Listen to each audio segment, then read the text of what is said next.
Okay, so in this video, we're going to be looking at creating scatter plots and then also adding the regression line from those scatter plots to our graph. So we're going to start with some data on wine consumption and heart disease, and we're going to enter that data into R. And it's always a good idea to make sure that they both have the same number of values for a scatter plot. And they do both have 19 values in this case. And then we're just going to plot them, our two data sets, our two vectors. We're going to add a title, and then our X label and our Y label. Now, from having run this before, I found out that my Y label is very long and actually is going to kind of run off the side of the graph. So I put a carriage return in the middle of the title here so that it will appear on two lines and not be quite as tall as the graph. And we're going to plot the points in red using PCH20. Now, if I run that, no matter what you do, you're going to end up with some issues with the axis titles. If you take this away, you can see the other alternative version is that this is very long. You might need to summarize it if you want it to appear on the graph. The x-axis, of course, is much longer, and so you have some other options. If you zoom out the graph, the title does appear on the y-axis to fit a little bit better. But this is our data. You can see it's plotted in red dots on our graph. So this is our basic scatter plot. Now, what I would like to do is I would like to add the linear regression line to this data set. So I'm going to create a linear model. I'm going to model heart disease rates by the wine intake.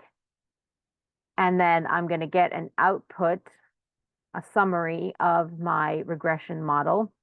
And right here and right here, I get my coefficients that I can put into my regression model. Now, the AB line is essentially a y equals mx plus b line, where A is the constant and B is the slope. And so we're going to take those values that we get from our model and we're going to plug them, the intercept into A and the wine slope into B. And then I'm going to make this line blue so it kind of stands out a little bit. And this will add that line to our graph. So more wine, less heart disease. That's a nice relationship. Now, from here, we can also create a residual plot to see if we have any outliers or other kinds of problems with our model. So I'm going to extract the standardized residuals from my regression data, and then I am going to plot the residuals against my original X variable, which was wine.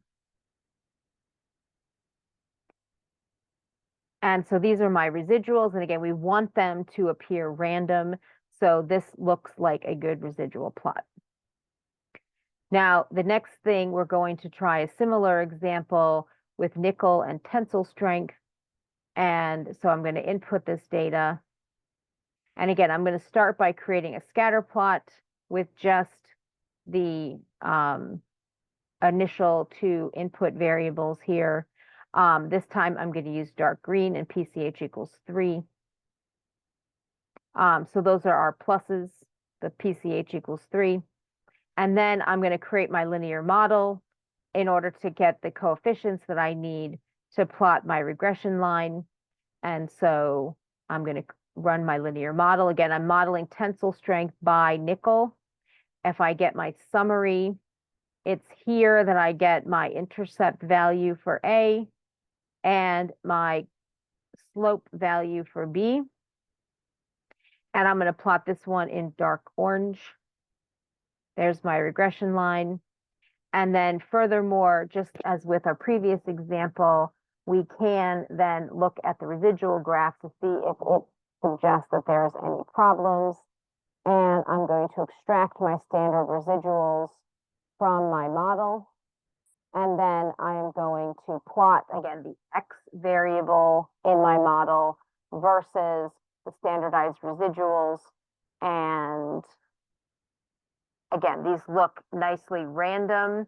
I do have one value which seems to be a standardized residual a little bit lower than the upper maximum. But otherwise, these don't seem to be too bad.